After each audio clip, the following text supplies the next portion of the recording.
Hi, I'm Tyler. And I'm Sam, and we are Travel with the One You Love.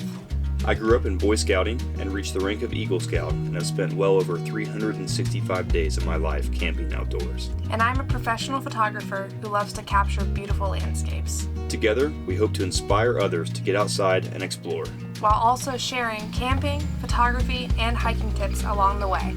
Make sure and subscribe to join our adventure community.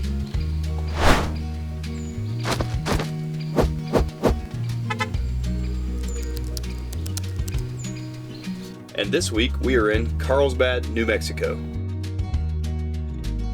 We only stayed here at this Texas State Park for one night, and now we're on our way to Carlsbad, New Mexico.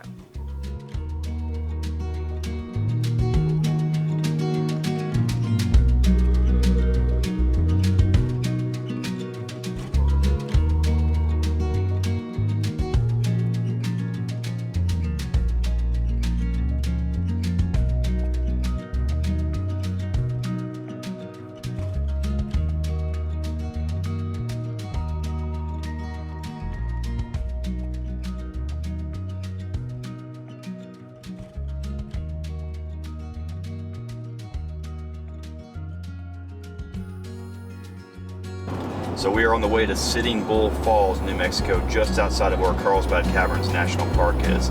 It's super windy out, about 30 miles an hour, and I feel like we're about to get blown off the road any minute.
Alright, so here we are at the entrance to Carlsbad Caverns National Park. As you can see, you come down a very large walkway here, and in total we've been told it's almost the height of the Empire State Building at 750 feet.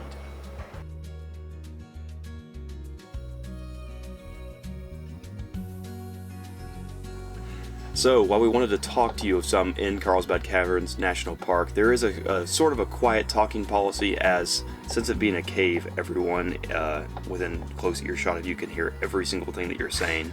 And then at Guadalupe Mountains National Park, it is just straight up too absolutely windy to say anything that could be heard by the camera. So we wanted to sit down and talk here and be able to show you some more footage that we had. So, growing up in West Virginia, I've had the opportunity previously to do Mammoth Cave in Kentucky. In comparison, Carlsbad Caverns National Park in New Mexico is really cool because while Mammoth Cave is the longest cave system in North America, Carlsbad Caverns is absolutely massive in terms of the height. You actually start on top of a mountain that you drive up to, and then you eventually descend about 700 feet down to the floor of the cave, where they conveniently have a cafeteria, but also what's called the Big Room. Really neat place to explore. But the hike down is very strenuous, a lot of switchbacks, but we absolutely highly recommend taking the hike down if you are able, rather than taking the elevator. You can always take the elevator back up. So Texas is probably most famous for Big Bend National Park, and we haven't had the opportunity to go there yet, but we also wanted to check out Guadalupe Mountains, especially since we're staying here in Carlsbad, New Mexico. It is just about, 50 miles from where we were at Carlsbad Caverns to Guadalupe Mountains. That being said, that national park is not very friendly to a lot of different tourists, which is probably why it's the sixth least visited national park in terms of the US. I think the main reason for that is the hikes are pretty strenuous. We actually did not do Guadalupe Peak just because the mountains are so high and it's a 3,000 elevation gain. But not only that, the mile-per-hour winds that you face here, which is the main reason why we're talking here, they are crazy. So we're gonna probably do that hike another time. But that national park, we're really glad that we did El Capitan, which you'll see in a lot of our pictures displayed here. And also, we're glad that we were able to see it at sunset because you can truly see the mountain colors come out. Overall, I would say it's not our favorite national park, but we're really glad that we took the opportunity to check it off as we live in Texas. All right, due to COVID-19, planning ahead is absolutely required if you want to visit Carlsbad Caverns National Park. I believe 30 days in advance, you need to register on rec.gov and pay a small, just around $1 reservation fee in order to lock your time in, or else you may not be able to get to see the caverns if you just show up on the day that you would like. Our reservation was at 9:30 in the morning, and overall we spent about 2 to 3 hours. We plan to spend 2 to 3 hours in the cave. If you're just walking, it would be a little bit shorter than that, but if you plan to take pictures or do the audio tour, make sure that you have planned accordingly because it will take a few hours to do. That being said, since our reservation was so early in the morning, make sure you eat a hearty breakfast. There's no food allowed in the cave, and we actually found that the underground cafeteria that was so well advertised was actually closed due to COVID, and the upstairs cafeteria back on the surface level did not open until 11 a.m. So we're really glad that we ate a hearty breakfast that morning, so make sure you do that. Like I mentioned, Guadalupe Mountain is known primarily for Guadalupe Peak, which is the 3,000 elevation gain hike. That's a total of 8 miles. Like I said, we did not do this hike just purely due to the high winds and the travel advisory for not doing that. That being said, we want to come back and do it. The other things to do around Guadalupe Mountain that aren't super time intensive or strenuous would probably be the salt flats. We had the opportunity to pull off along the road, and it's really great because you can see the mountains behind it. And then the other thing we recommend is the El Capitan lookout, especially at sunset. Those were probably our 2 favorite things at the park. Alright, so we took our camper and stayed at the KOA campground just north of Carlsbad, New Mexico.